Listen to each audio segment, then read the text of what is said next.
ఇక పాగా ఆచారం పూర్తయినట్టే.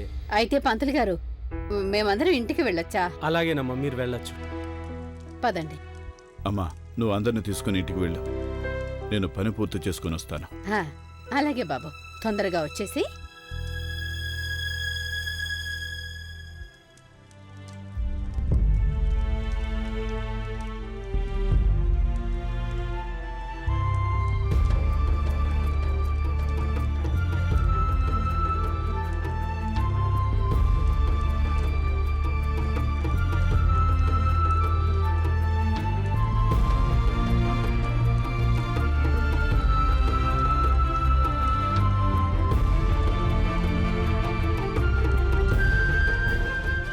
పదండి గుమస్తా గారు. ఇదంతా నువ్వు ఆపుండొచ్చు కదమ్మా. నీ మాట కాదనే ధైర్యం అసలు ఎవరికి కూడా లేదు. నువ్వు అనుకుంటే నన్నే మఠాధ్యక్షుడిగా చేసుండొచ్చు. ఒకవైపు నువ్వు అంటూనే ఉంటావు కుటుంబాన్ని, ఆస్తిపాస్తుల్ని నేనే చూసుకోవాలని. కానీ మరొక వైపు శివకు తోడుగా నిలబడుతున్నావు. మళ్ళీ మొదలు పెట్టావా చిన్న పిల్లాళ్ళ ఏడవటం? నీ వల్ల ఎప్పుడు ఏది జరగలేదు, ఇక మీదట ఎప్పుడు కూడా జరగబోదు. నేను తీసుకున్న ఈ నిర్ణయం నీ కారణంగానే తీసుకోవాల్సి వచ్చింది. ఏదైతే ప్లాన్ వేశామో రివర్స్ అయిపోయింది, అంతా నాశనం అయిపోయింది. నువ్వు ఆ పిల్లాడు చనిపోయాడనే నాటకం ఆడాలనుకుంటే కనీసం నువ్వు వాళ్ళ కుటుంబాన్ని ఊరైనా దాటించుండాల్సింది కదా. గ్రామస్తులందరూ చూసేశారు కదా కిషోర్ని, అతని కుటుంబ సభ్యుల్ని. లేదమ్మా, గ్రామస్తులు ఎవరు వాళ్ళని చూడలేదు. ఇదంతా కూడా ఆ గంగ కారణంగానే జరిగింది. అలాగా, అదే నేను అనుకున్నాను. అసలు పూజలో గంగ ఎందుకు లేదా అని ఈ పని చేయడానికి వెళ్ళిందనమాట. అయినా నువ్వేం చేస్తున్నావు? వాళ్ళని ఎటైనా పంపించడానికి బదులు నువ్వు కిషోర్ని తీసుకొని ఎందుకొచ్చావు? అమ్మా, గంగంత మూర్ఖురాలు ఏం కాదమ్మా. తను చాలా తెలివైంది, మనం అనుకున్నట్టు కాదు.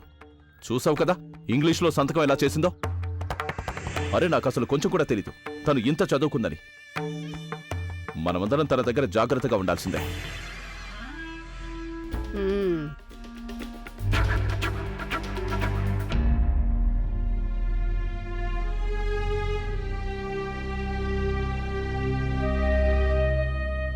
శివబాబు, టీ తాగండి.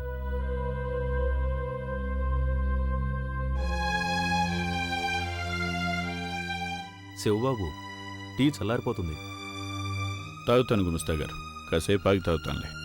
ఒక మాట చెప్పనా బాబు, నేనెప్పుడు మిమ్మల్ని చూసినా సరే అప్పుడు మీలో నాకు నాన్నగారు కనిపిస్తూ ఉంటారు. ఆయన కూడా పని గురించి తప్ప ఇంకా దేని గురించి కూడా ఆలోచించేవారు కాదు. అసలు ఎప్పుడూ పని. మీరు ఇదే కదా చూస్తున్నారు, భోజనాల కోసం ఏమేం సామాన్లు కావాలి, ఏమేం సామాన్లు తీసుకురావాలి అని. అవన్నీ నేను చూసుకుంటాను కదా. మీరు వెళ్ళండి, ఇప్పటికే చాలా ఆలస్యం అయిపోయింది బాబు. గుమస్తా గారు, నేను చూసుకుంటాను. ఇక మీరు ఇంటికి వెళ్ళండి. ఇప్పటికే మీరు బాగా అలసటగా కనిపిస్తున్నారు. అలాగే మఠంలో అందరికీ కూడా చెప్పండి, వాళ్ళందరిని ఇంటికి వెళ్ళమని.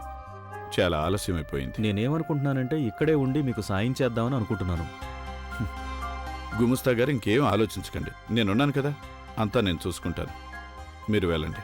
అలాగే.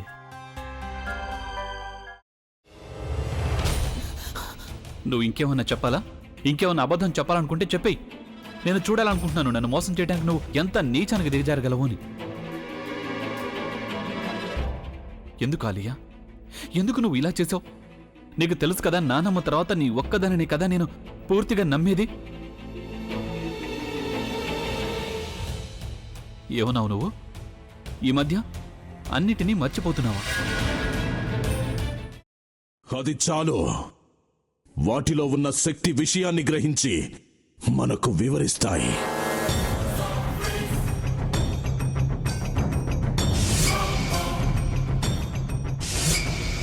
ఎవరు ఆ దండ విప్పొద్దు, గది తలుపులు తెరవద్దు.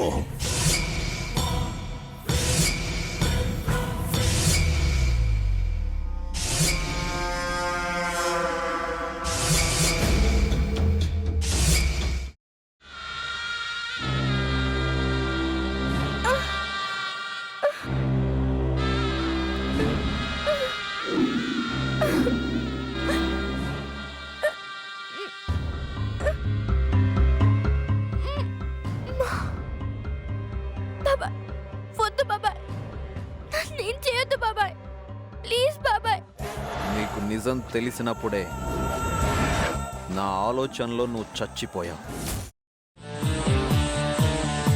అబ్బా ప్లీజ్ కొంచెం తినండి ప్లీజ్. భీమారావు గారు మీరా? ఇగో మీరా కాదు సక్కుబాయ్. అవును, మీ పనామే లేచిపోయిందని చెప్పి కంప్లైంట్ ఇచ్చినావు కదా. రేయ్, ఆయన కంప్లైంట్ ఇచ్చింది లేచిపోయిందని కాదు, కనిపించడం లేదు అని. అచ్చా, అట్లానా? సరే మేడం. ఇడియట్. ఆ వంట మనిషి పేరేంటన్నారు? రత్తాలు మేడం. ఏం పెద్ద మంచి, నీ వంట మంచిని కూడా మేడం అని పిలుస్తావా? రేయ్ హాఫ్ బ్రెయిన్,